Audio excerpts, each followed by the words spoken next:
Malam itu, udara di Bandung terasa lebih dingin dari biasanya. Hujan gerimis yang turun menambah suasana semakin mencekam. Flyover Pasupati yang menghubungkan Jalan Paster dengan Jalan Cihamplas seolah menjadi tempat yang tepat untuk berbagai cerita horor yang beredar di kalangan warga Bandung. Banyak orang yang bilang ada hal-hal aneh yang sering terjadi di sana, terutama setelah tengah malam. Ali, seorang mahasiswa yang baru saja selesai menghadiri acara seminar di kampus, memutuskan untuk pulang melewati flyover Pasupati. Meskipun dia sering mendengar cerita-cerita seram tentang tempat itu, Ali tetap merasa skeptis. Baginya, cerita-cerita seperti itu hanyalah hasil imajinasi orang-orang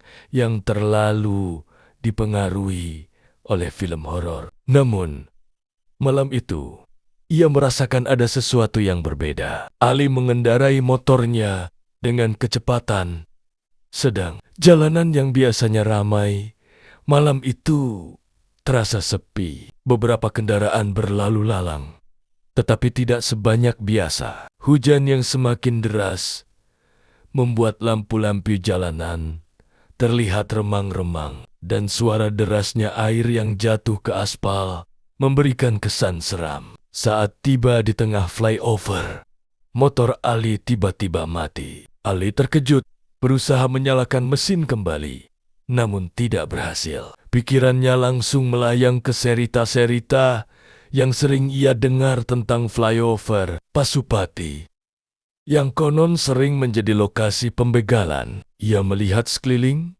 berharap ada kendaraan lain yang lewat, tapi hanya ada suara hujan dan angin yang menggoyangkan pohon-pohon di tepi jalan. Tiba-tiba, dari kejauhan, terlihat sebuah mobil melaju dengan kecepatan tinggi. Ali merasa sedikit lega, berharap bisa meminta bantuan. Namun, saat mobil itu semakin dekat, ia merasa ada yang aneh. Lampu mobil itu berkedip-kedip, seolah-olah ada masalah dengan sistem kelistrikannya. Mobil itu terus mendekat dan akhirnya berhenti tepat di sebelahnya. Seorang pria keluar dari mobil mengenakan jaket hitam dengan wajah yang tertutup topi. Ia berjalan perlahan ke arah Ali. "Ada apa, bro? Kenapa motornya mati?" tanya pria itu dengan suara berat. Ali merasa cemas, namun mencoba tetap tenang. "Motornya mogok? Saya coba nyalain lagi, tapi nggak bisa." Pria itu tersenyum tipis. "Aneh.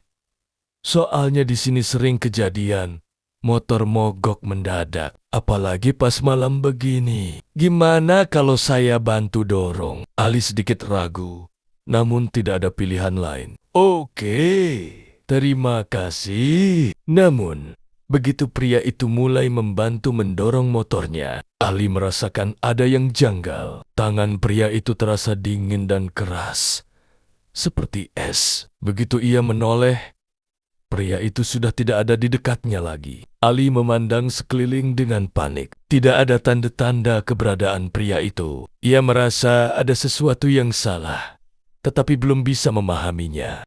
Ali kembali mencoba menyalakan motornya, namun tetap gagal. Dalam kegelisahannya, ia tiba-tiba mendengar suara langkah kaki mendekat. Kali ini, suara itu datang dari arah yang berbeda. Beberapa pria muncul dari balik bayangan di bawah flyover. Mereka mengenakan jaket hitam, wajahnya tertutup masker, dan masing-masing membawa senjata tajam. Ali berusaha untuk tetap tenang, namun detak jantungnya semakin kencang. Salah satu dari pria itu mendekat dan menodongkan pisau ke lehernya. "Harta atau nyawa?" tanya pria itu dengan suara pelan, tapi penuh ancaman. Ali tahu ia tidak punya pilihan lain. Ia menyerahkan dompet dan ponselnya. Namun, tiba-tiba ia ingat bahwa di dalam dompetnya ada kartu identitas yang menyebutkan bahwa ia seorang mahasiswa. Ali berharap hal itu bisa membantunya. Apa kamu mahasiswa? Tanya pria itu, memandangi kartu identitas di tangan Ali.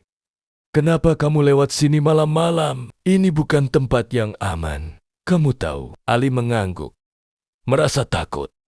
Namun juga sedikit bingung, kenapa pria itu bertanya seperti itu. Sebelum ia sempat berpikir lebih lanjut, salah satu pria lainnya, yang tampak lebih tinggi dan besar, mengangkat pisau dan mengarahkannya ke tubuh Ali. Jangan coba-coba melawan, ancam pria itu. Namun, dalam sekejap, Ali merasakan ada sesuatu yang mengganggu di sekelilingnya. Suasana tiba-tiba berubah. Hujan semakin deras, dan angin yang berhembus makin kencang, membawa aroma yang asing. Ali merasa tubuhnya menjadi sangat berat, dan seakan-akan ada kekuatan yang mendorongnya untuk melawan rasa takut. Dengan keberanian yang tiba-tiba muncul entah dari mana, Ali mencoba melawan. Ia menendang kaki salah satu pria itu, membuat mereka terhuyung. Dalam kekacauan tersebut, Ali berlari ke arah jalanan